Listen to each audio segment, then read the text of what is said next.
Hello, this is Kim with Abundant Life Tarot, and we are doing our first week of speed readings. This is where I am doing readings where I answer your questions in 3 minutes or less. And to keep me on track, I have my handy dandy kitchen timer right here. So let's go ahead and get started. So I was able to get 3 questions submitted, yay, which is the perfect amount for this. So we're sticking to 3 minutes or less. The first person that is up, and I have to apologize in advance for being able to pronounce or not pronounce your name. Arohanu 38. Arohanu is asking, what do I need to know from now until the end of April? So what information do I need to know from now until the end of April?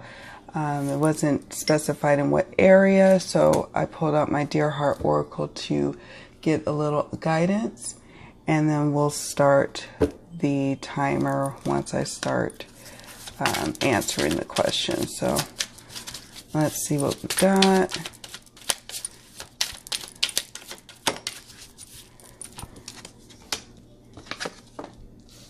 Okay.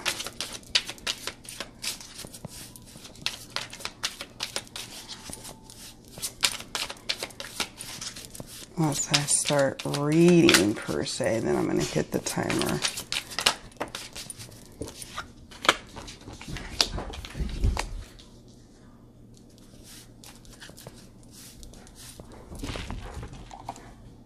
Okay, so the cards that came up is Darkness and Wounded.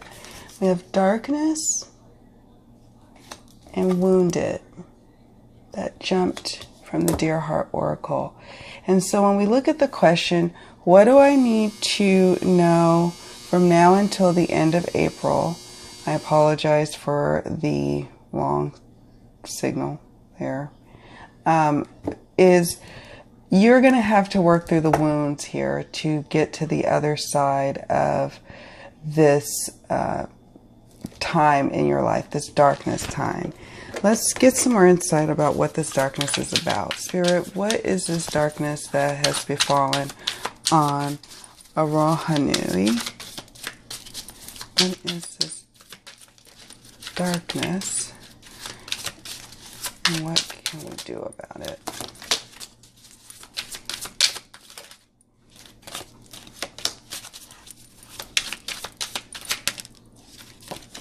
Nice. Okay.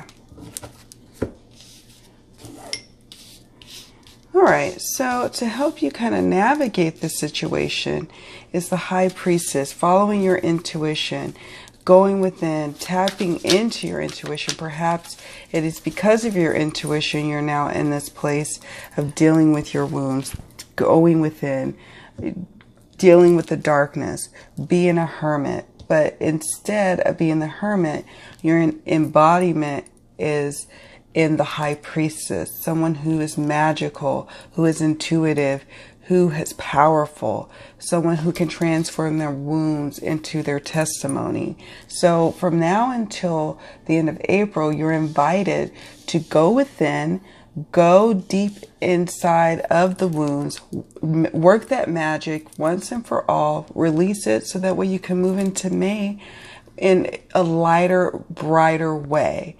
And you have the 3 of Wands, the 3 of Cups, and then the 6 of Swords. So this is telling us that there is a movement away from the darkness and into an area of light. 3 of Wands is, you know, dealing with your passions, dealing with the start of projects, passion projects even. Something that's going to take your mind away from past hurts and shift it towards a new beginning for you. And it could be a partnership working with someone in creating this new beginning. And then the 3 of Cups also shows an abundance of good times to come for you. And then finally, perhaps a trip. Maybe you may get news that a trip is coming.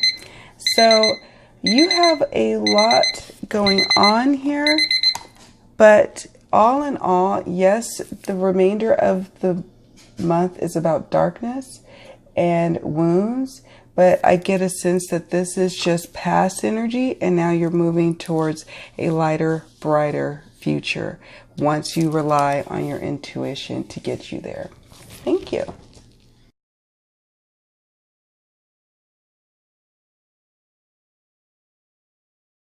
Okay, so next up is Susan. And Susan asked a question about how best can I boost my confidence in social situations and in reconnecting with close friends.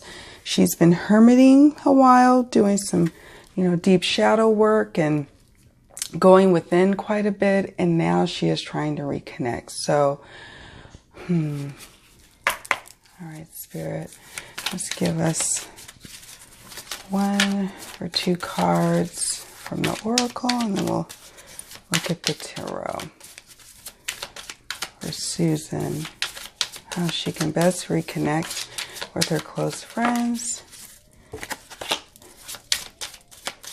and how she can boost her confidence.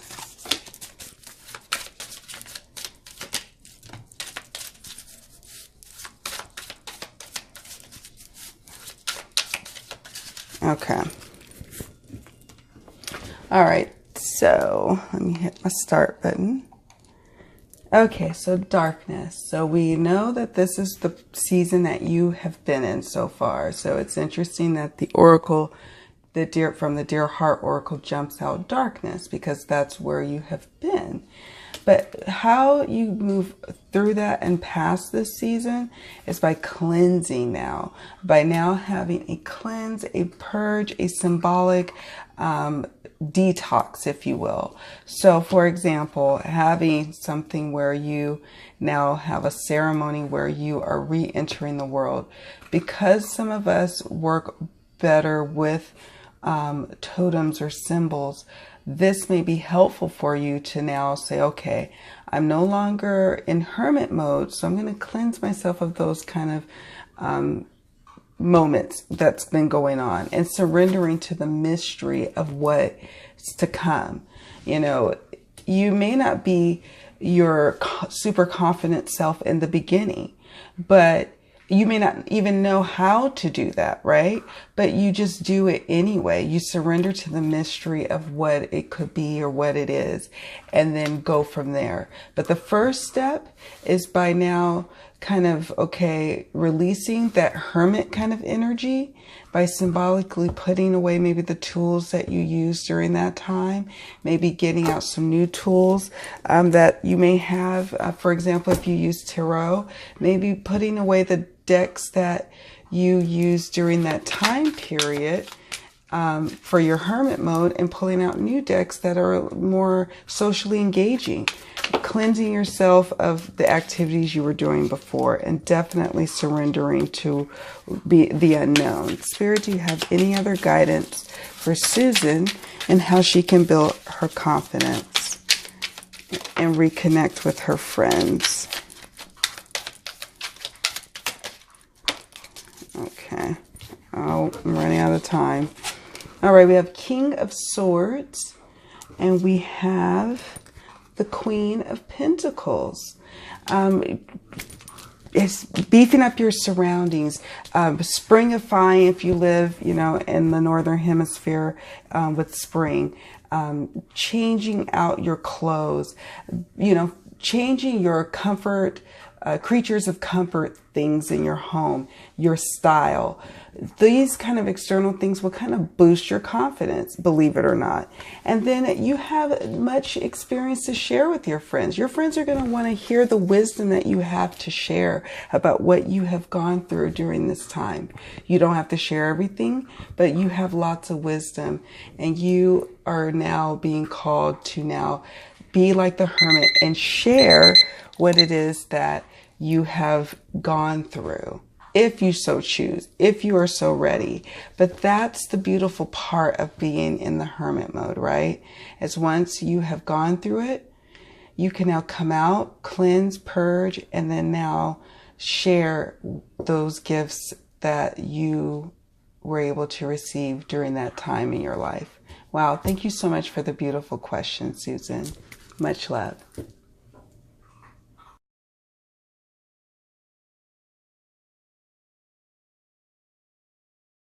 Hi, Melissa. So we are asking whether or not Yoshi is cheating on you. So let's just get right to it. Okay, so I'm going to shuffle my Dear Heart Oracle Spirit. We're asking about Yoshi.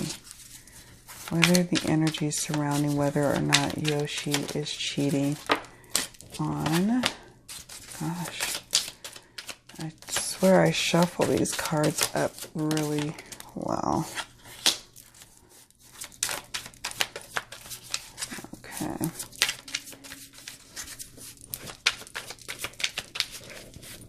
Okay, let's get started.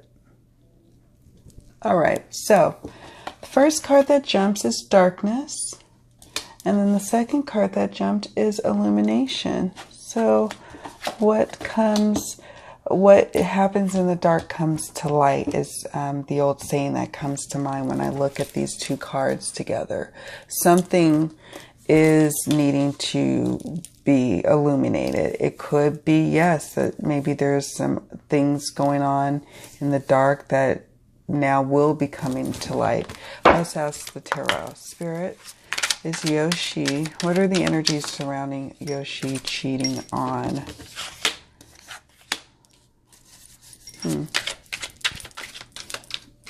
What are the energies surrounding Yoshi cheating on Melissa? Any other cards? Oh. Okay, so we have the Wheel of Fortune that comes up.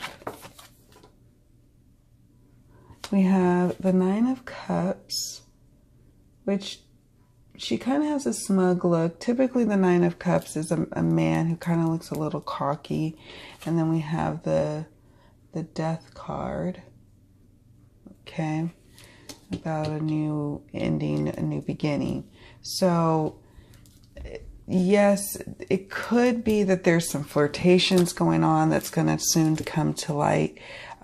Something, I don't know if it's necessarily someone cheating on you, but Yoshi is feeling a little cocky, a little full of himself. But all of this is going to come to an end very soon because we have the Death card and we have the Wheel of Fortune here. Right now in your relationship, you guys are going through a point where it's not feeling so great. But there was a time when you guys were at the top of the wheel, and now it's going through a cycle again. He's kind of giving you these like clues that maybe he might be feeling himself. He might be doing things. He may be flirting with others. He very well could be flirting with others. There's 3 dragonflies here flying over this light, not 2, for example. So there's a third person that's kind of flirting around, and that the Death card signals that something is coming to an end, whether it's your relationship with Yoshi or perhaps it's the flirtations that may have been going on that's causing him to be super confident and cocky. What's the outcome of their relationship? What is the outcome of their relationship? Spirit? 2 of Cups. It still bodes well for your relationship. That's why I don't get a sense that he's outright cheating on you. There could be some flirtations going on, but it is all going to come to light. Everything's going to come out and get on the table. And then just like the ending with the Death card, there's a new beginning in terms of your relationship, in terms of the 2 of Cups. 2 of Cups means that you guys are connected. There's a new beginning for the both of you in your relationship. And that's a good thing. Maybe y'all have to go through this darkness to get to the light in your relationship. Many blessings to you. Melissa, thank you so much for allowing me to answer this question for you on my YouTube channel. Thank you. And thanks to anyone else who watched my little speed readings. I will be doing this for a limited time. So until, let's see, May 18, 2018 is when I will stop doing the speed readings, because I will be doing other projects at that point. But if you so choose, please submit a question to me. Please understand that the question needs to be answered in 3 minutes or less. If you want something more complex, then I would suggest that you get a more detailed reading, as opposed to a speed reading. Anyways, much love to you all. So much love to you. Many blessings, and I'll see you all in the next video. Bye.